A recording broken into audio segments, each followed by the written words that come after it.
അതവളുടെ മനസ്സിലുണ്ടാക്കുന്ന impact ചെറുതൊന്നും അല്ല. ഇക്കണക്കിന് പോയാ ഒരാഴ്ച കൊണ്ട് നീ അവളെ നിന്റെ അടിമയാക്കൂന്നാ തോന്നുന്നത്. നോക്കാം. തൽക്കാലം നീ എന്റെ അടുത്തൊന്ന് മാറി നിൽക്കേ. കമ്പനി സിഇഒയും വെറും ഒരു സൂപ്പർവൈസറും ഇങ്ങനെ സംസാരിച്ചോണ്ടിരിക്കുന്ന കണ്ട എല്ലാവർക്കും സംശയം തോന്നും.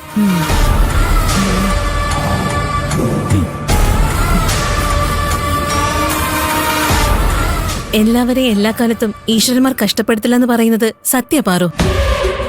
നന്ദൻ സാർ ഇവിടെ വന്നത് നിന്റെ ഭാഗ്യ. നിന്നോടെന്നല്ല, കഷ്ടപ്പെടുന്ന എല്ലാവരോടും നന്ദൻ സാറിന് സഹതാപ. നിന്റെ ഏറ്റവും വലിയ ആഗ്രഹം ടൈലറാകണമെന്നല്ലേ? നീ നന്ദൻ സാറിനോടൊന്ന് പറഞ്ഞു നോക്ക്. അതെ പാറു, നീ നിന്റെ ആഗ്രഹം പറഞ്ഞ നന്ദൻ സാർ സാധിച്ചു തരും. നന്ദൻ സാർ വന്നപ്പോ കരുനാഗം പറഞ്ഞ നിനക്ക് ഓർമ്മയില്ലേ? കരുനാഗത്തിനുള്ള എല്ലാ പവറും നന്ദൻ സാറിന് ഉണ്ടെന്ന്.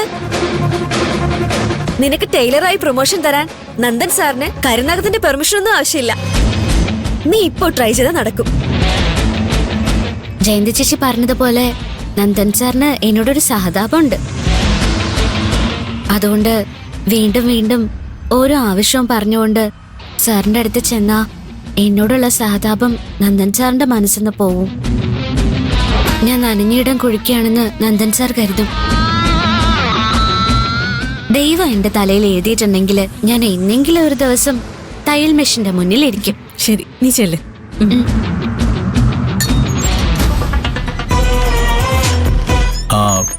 പാർവതി, ട്രോളി എങ്ങനെയുണ്ട്? ഉപയോഗിക്കാൻ എളുപ്പമാണോ? ആദ്യം കുറച്ച് സമയം ഇങ്ങോട്ട് തള്ളുമ്പോ അങ്ങോട്ട് പോവായിരുന്നു. ഇപ്പൊ എങ്ങനെയാ തള്ളേണ്ടതെന്ന് ഞാൻ പഠിച്ചു. ഉപയോഗിക്കാൻ എളുപ്പമാണെന്ന് മാത്രല്ല, എന്റെ ജോലിയും കഷ്ടപ്പാടും പകുതി കുറഞ്ഞു. പകുതി മാത്രമല്ല, പാർവതിയുടെ കഷ്ടപ്പാട് മുഴുവനായിട്ടും കുറയണം. അതാണ് എന്റെ ആഗ്രഹം. ഗന്ധർവൻ കളി തുടങ്ങി. ഒരു ട്രോളി വാങ്ങിക്കൊടുത്ത പാർവതിയുടെ ജോലിഭാരം പകുതി കുറയുമെന്ന് ഞാൻ പറഞ്ഞപ്പോ കൈലാഷ് സാറ് എതിർപ്പൊന്നും പറഞ്ഞില്ല. പക്ഷെ എതിർക്കുന്നത് കരുണാകര സാറാ. അവള് മാത്രമേ ഇവിടെ കഷ്ടപ്പെട്ട് ജോലി ചെയ്യുന്നുള്ളൂ എന്നാ കരുണാകര സാർ എന്നോട് ചോദിച്ചത്. എനിക്ക് കരുണാകര സാറിനോട് ഒന്ന് രണ്ട് പറയേണ്ടി വന്നു. സാറിന് എന്നോട് ദേഷ്യം തോന്നുന്നുണ്ടാവും. എന്റെ പേരിൽ ആക്ഷൻ എടുക്കാനും സാധ്യതയുണ്ട്. എടുത്തോട്ടെ. എന്നാലും പാർവതിയെ സഹായിക്കാൻ കഴിഞ്ഞല്ലോ. പാർവതിയുടെ കഷ്ടപ്പാട് കുറയ്ക്കാനും കഴിഞ്ഞല്ലോ. ഓ, എന്താ സ്നേഹം! നന്ദന്റെ വാക്കുകൾ അവളുടെ മനസ്സിനെ തൊട്ടിട്ടുണ്ടാവും. അവളുടെ മനസ്സിന്റെ കോണിൽ നന്ദനോടൊരു തരി ഇഷ്ടം ഇപ്പൊ പൊട്ടിമുളച്ചിട്ടുണ്ടാവും. നന്ദ, നാട്ടിലെ പൂവാലന്മാര് മുഴുവൻ നിന്നെ കണ്ടു പഠിക്കണം. കാലത്ത് വന്നാൽ വൈകിട്ട് തിരിച്ചു പോകുന്നവരെ പാർവതിയുടെ എന്തൊക്കെ ജോലി ചെയ്യുന്നുണ്ടെന്ന് ഞാൻ ശ്രദ്ധിക്കാറുണ്ട്. 3 നിലകളും തൂത്ത് തുടച്ചിടും. പ്രൊഡക്ഷൻ സൈഡിലുള്ള തൊഴിലാളികൾക്കും ഓഫീസ് സ്റ്റാഫിനും ചായ കൊണ്ടു കൊടുക്കും. 5-8 മണിക്കൂറിനുള്ളിൽ ഒരു 5-6 തവണയെങ്കിലും പാർവതി 3 നിലകളും കയറി ഇറങ്ങുന്നുണ്ടാവും. ഇവിടെ ജോലിക്ക് വന്ന സമയത്ത് അതെനിക്ക് വലിയ ബുദ്ധിമുട്ടായിരുന്നു. പടിയില് തളർന്നിരുന്നു പോയിട്ടുണ്ട്. ഇപ്പൊ ശീലായി. വലിയ കഷ്ടപ്പാടായി തോന്നാറേയില്ല. കഷ്ടപ്പാട് തന്നെയാ. 5-6 തവണ കയറി ഇറങ്ങുന്നത് കഷ്ടപ്പാട് തന്നെയാ. അതിന് ഞാനൊരു പരിഹാരം കണ്ടിരിക്കും.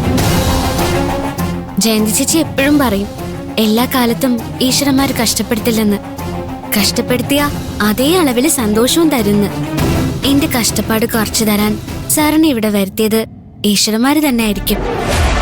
സാറിനോട് എത്ര നന്ദി പറഞ്ഞാലും മതിയാവില്ല. ഞാൻ പോയിക്കോട്ടെ സർ, കുറേ ജോലിയുണ്ട്. പാർവതിക്ക് എന്ത് വിഷമമുണ്ടെങ്കിലും എന്നോട് പറയാം. എന്റെ അടുത്ത് വരാൻ പാർവതിക്ക് നേരവും കാലവും ഒന്നും നോക്കേണ്ടതില്ല. ശരി സർ.